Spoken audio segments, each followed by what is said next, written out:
All right, today we're going to talk all about isometrics. The reason why I'm bringing it up is I feel like we've reached a point where, yes, we all can acknowledge that isometrics can be useful both in a rehab and a performance context. Ultimately, there's so many reasons why this video is overdue. Conversations I've had in real life with trainers at the gym, conversations I've been having with coaches online, conversations I've been having within my mentorship group. That's GPP Level 1. There's a link for that down below. Highly recommend you check that out. In order for you to fully understand why I think isometrics are so overrated, I'm going to have to explain so many other relevant adjacent training principles. So strap yourself in. You're going to learn so much today, both about rehab and performance, and you're going to be so much better equipped in your application of isometrics. So even though there's two distinctive applications of isometric training, either the rehab or the performance lens, there's a common thread that runs through all of it. Isometrics are not doing what you think they are doing. So when we're talking about the rehab application of isometrics, typically a lot of the conversation is around how isometric exercises have this unique benefit for the tendon itself. The most common scenario for this is someone with some sort of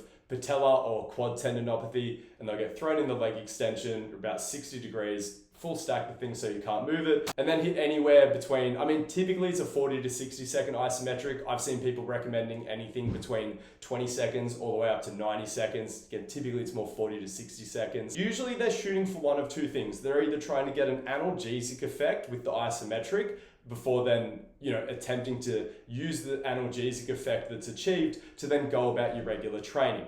Or this idea that you're not ready for isotonic exercises yet, so you're just going to do isometric exercises in a position that you can tolerate instead of regular isotonic work. And so your understanding of how reliable this analgesic effect may be really comes down to two things. Did you learn about this from Instagram, or did you actually read the research for yourself? And then how many people have you actually tried to treat for their knee pain? Because maybe if you don't work with many people, hell, maybe if you're only concerned with your own knee pain or whatever body part you're injured, or maybe you're in your first couple of years of being a rehab professional, so you've only seen about 5 or 6 people with knee pain. And yeah, isometrics, it just gave everyone this brilliant analgesic effect. At a population level, approximately 40% of people achieve absolutely no analgesic effect from doing an isometric exercise to kick off their session. So my message to you, if you just think that everyone needs an isometric to kick off their knee rehab, is you need to go out and increase your body count so you can just realize how stupid you're being. The response to exercise is always individual. Literally no intervention will ever work at a population level. It also seems to change a little bit depending on the body part that you're using the isometric for. Typically, knee, you get a little bit more reliable of an analgesic effect. With the Achilles, not so much. This is also typically where people start to bring up things like tendon creep or stress shielding, which again, I think people have this association that we need isometrics to overcome these things or to interact with these variables. I just find it a little bit unplausible that the tendon's not doing anything to help you in the concentric or the eccentric. It's like, is it the Shaquille O'Neal meme where it's like, oh, tendon sleeps. And then all of a sudden when you hold a fixed position, it's like, oh, tendon's awake now. Oh, tendon ready to do my job. I realize I'm not producing the most compelling evidence here, but yeah, if you just really want to think and operate like that, go ahead. I'm not going to stop you. I would just rather be on this side of, I reckon the tendon's probably getting loaded through any sort of muscular contraction. I just don't see how the forces can skip over the tendon. Can someone explain that to me? Rather than trying to think of these unique biological mechanisms that an isometric might help us with, I think there's a much more common sense approach to working out why they can be so effective for certain people. So for example, when you have a sore knee, there's so many different kinds of sore knee, and there's so many different symptoms or sensitivities that you could have. So a lot of people, what they'll actually have is not a load, but a velocity sensitivity. So they can actually handle a lot of really heavy and slow training. What they can't handle is plyometric stuff. Hell, maybe their velocity sensitivity is so intense that they actually need to move really slow with their resistance training. Are you starting to learn the principles here? The application is not everyone who has a velocity sensitivity needs literally no velocity with their exercise. They need a reduction in velocity. But if you treat isometrics like a religion or it's a core part of your identity, you're probably screaming through the screen right now. It's like, well, isn't this just more justification for isometrics?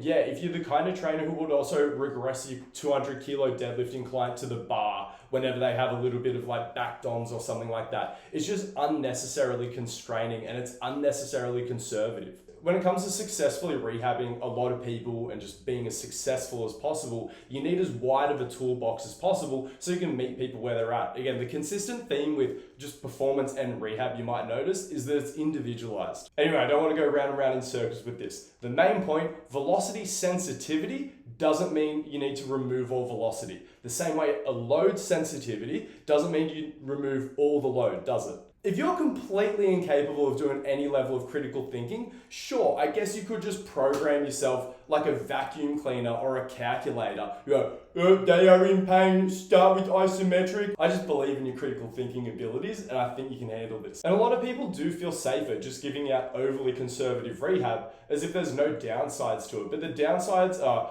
potentially making the patient feel unnecessarily fragile and unnecessarily delaying their return to either more intensive forms of rehab or actually getting back to whatever the activity that the pain is preventing them from participating in. Two other really important rehab concepts that we need to understand are protection and inhibition. So a good example of protection would be someone that's had an injured knee, whether it's still injured or maybe actually the tissues have healed, but because the person hasn't been rehabbed appropriately, their body is still sort of displaying these protective patterns. What that essentially looks like is in these like full body athletic patterns, you'll notice that the athlete is very, very resistant to bend their knee. Whenever the knee's bending, I sort of think of that as the knee's accepting the load there. Whereas when the knee doesn't want to bend, they never want to get that positive shin angle, that's a clear sign of the athlete protecting their knee. Inhibition is sort of a similar thing. It sort of happens, more locally at a muscular level after a catastrophic injury or especially a surgery. Very common when people are rehabbing ACLs for them to feel like they've got a lot of quadricep inhibition. And so it's one of those things where it is a positive short-term adaptation to pain or injury or anything like that, allows you to compensate and keep going. The issue is it just hangs around a little bit too long sometimes, often well after the tissues have actually recovered. The body is really smart, but it's not always perfect and sometimes gets left in certain states. Shout out to dynamic systems theory. If you really want to wrap your head around that, it's really the core of the GPP training principles, rehab principles. There's a lot of overlap there for us. Again, GPP level 1, you can find the links for that down below. And this is another reason that people use to justify starting out with the isometric protocol. Okay, athlete doesn't want to bend their knee. I'm just going to stick them in a leg extension with their leg bent and then just tell them to push as hard as possible. And then that's going to force them out of this protective state and it's going to break them out of this inhibition sort of cycle, not wanting to properly contract those muscles around the knee. Isometrics are not magic for this. The same way that people with a velocity sensitivity don't need all velocity removed from the exercise, they just need a little bit of a reduction. So often there'll either be parts of the range of motion or there'll be a certain amount of load or a certain amount of velocity where you'll start to see these protective patterns re-emerge, or you start to see a little bit of inhibition. We literally have 3 different levers that we can pull, none of which regress someone all the way to just doing an isometric. Sometimes you just go a little bit slower, sometimes you reduce the range of motion a little bit, sometimes you take the load back a little bit. Not everything has to be regressed absolutely. How cool is that? We can actually start people further along, they progress quicker, and they get where they want to be faster. And honestly, it's more the use of the leg extension and just really good exercise constraints, so much more than the isometric, that does so much for these protective mechanisms. Machines. And this is why machines are just so useful for rehab. They just really constrain the way that your athlete is moving. If you're doing rehab, for someone's pec and they've just got inhibition and protection, you can do so many free weight exercises where they will just protect the pec the whole time. You put them on a machine fly with a good setup, even a machine press, way less opportunity for the pec to hide because there's just so many ways to just force them into the position that they need to be forced. Probably not the greatest word when we're talking about rehab, but you know what I mean. So neither protection or inhibition require an isometric. They just require you to be a little bit thoughtful with the application of strength training. Isotonic, concentric, eccentric, wonderful. The added benefit of this is other coaches will start to notice what you're doing. They're, I noticed you didn't start their rehab with isometrics. And you just start back and be like, why is that necessary? And you just sort of watch it and be like, well, I read on Instagram last night. And honestly, if all you understand about rehab is isometrics, you are going to help a lot of people. This isn't testament to the power of isometrics, it's testament to the power of the human body, natural history, and just how good we are at healing ourselves. Honestly, natural history has been something that has plagued the rehab profession for years, for decades. Physio is coming up with all these cute little protocols. Meanwhile, the body's just being an absolute chad, just healing itself day in, day out. Oh, I guess it was the crab walks. Oh, I guess it was the psoas release. And here we are in 2026. Oh, I guess it was the leg extension ISO.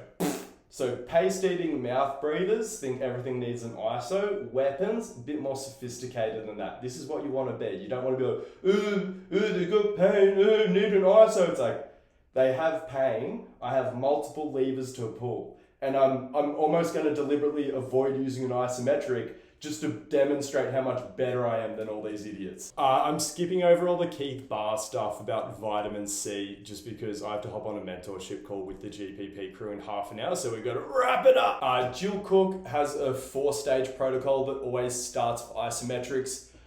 I think Jill Cook is coming from this place of knowing that a lot of you are incapable of thinking for yourselves. So she's like, well, I'll just create a 4-step process and no one will mess this up. I just don't think that's good enough. I think as professionals who work in the space, we need to be able to handle more than 4 instructions.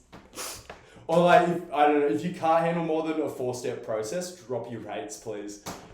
You probably shouldn't be charging people for your services. Okay, now I'd like to talk about the analgesic effect in the context of neuromodulation and relativity, because this is just another Occam's razor thing that a lot of people aren't thinking about in the right way. And to explain this, I'm going to tell you a story. Or not a story, I'm going to recount a YouTube video that I watched of a charlatan back in the day. This was back in, I don't know when I watched this video of Poliquin. Anyway, so Poliquin had someone on a physio table at one of his seminars, and he was showing everyone, the person on the table's straight leg raise, and they had a certain amount of range of motion. And then Charles, being the guru that he was like, all right, I'm going to give this guy an extra 20 degrees of hip flexion in the next 30 seconds.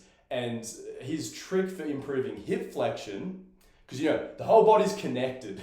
he got out this metal scraping tool and just scraped the hell out of this person's cheekbone as hard as they could. They were squirming around on the table in pain. They were, oh God, oh jeez, Christ! And sure enough, after having his face smashed in by this guru that he put on a pedestal, the guy had probably like an extra 30 degrees of hip flexion. And all the seminar attendees are like, oh wow, can't wait to try this with my client on Monday. But all that's at play is like, at a certain point, you get like pain, or you get that sensation of stretch that just becomes intolerable as someone is pushing you deeper and deeper into hip flexion. As soon as your face is being smashed in and your whole head's ringing, you can't even feel your hips. So you just get pushed into this crazy deep stretch of, oh my God, where'd all this extra ROM come from? You see the same effect. Like one of my clients, he was like, oh, my knee hurts. I just kicked him straight in the balls. I was like, can you feel your knee? He was like, mate, my knee is fucking fixed. The other weird one, I can't remember who pointed this out to me, but when people have, for example, a sore shoulder, they're like, oh, I have a problem because my shoulder's sore. So then they go get a massage and the physio's like, oh, let me fix your pain. And they just press on it as hard as possible.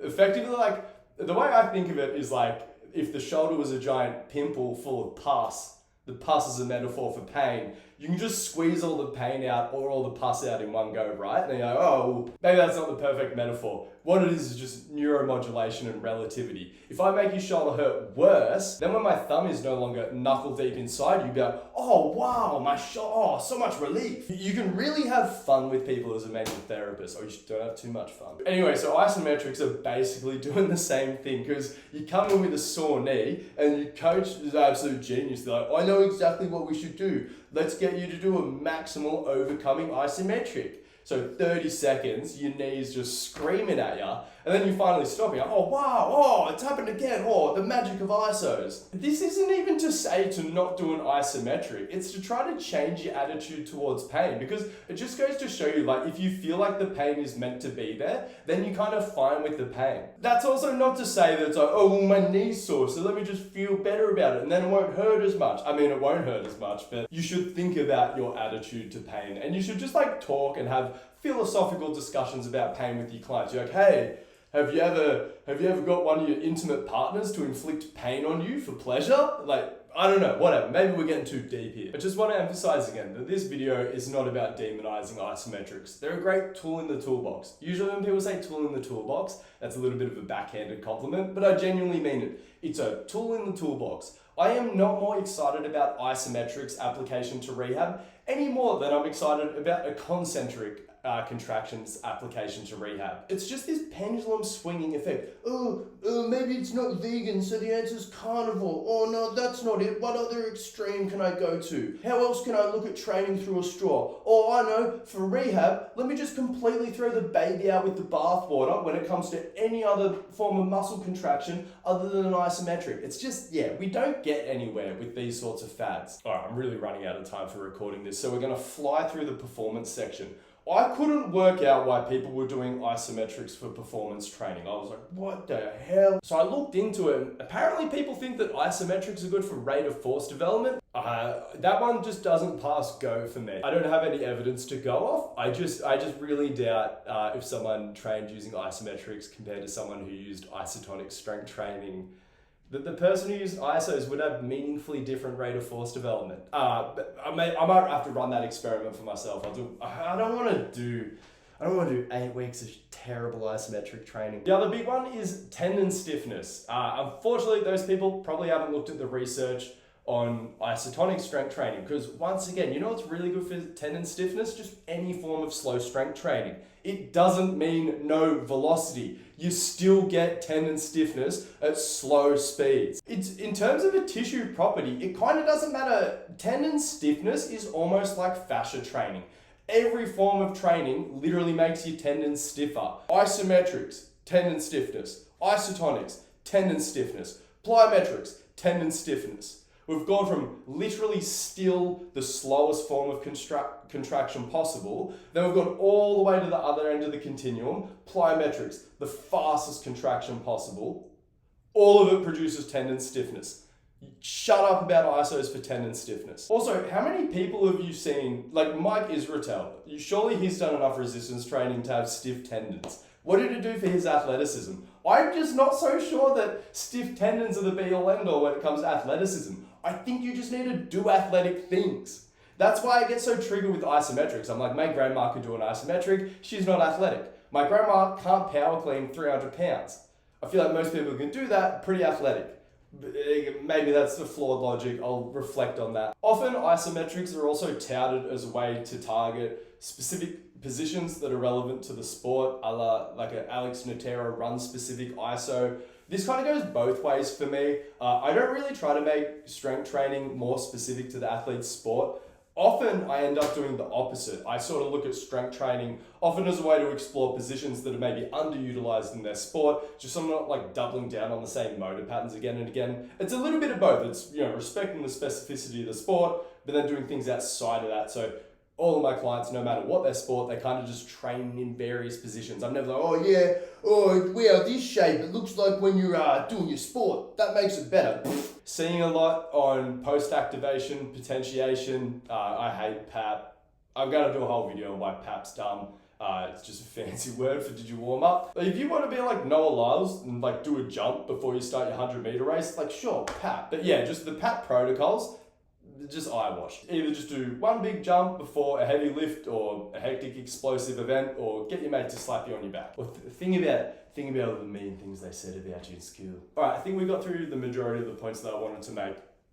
Just in summary, do not come at me like I don't use isometrics. I gave a guy at the gym last week an isometric for his knee. He's like, oh wow, now I can do my squats pain-free, all right? It's worth exploring. It's a great protocol. I'm not here to demonize isometrics. I just want you to think about, one, why are you doing an isometric? Do you think you need the isometric? And do you think that the isometric has these magic biological powers? If that's the case, you need to work on your critical thinking. You need to move beyond Instagram to learn about these things. A great place to move beyond social media to learn about these sorts of things is GPP Level 1. I've also got a couple of slots open for coaching. So if you want to hit your athletic goals, or you just want to generally lock in, whether it's your body composition or some sort of feat of strength or getting back to playing a sport, there's a form for that down below as well.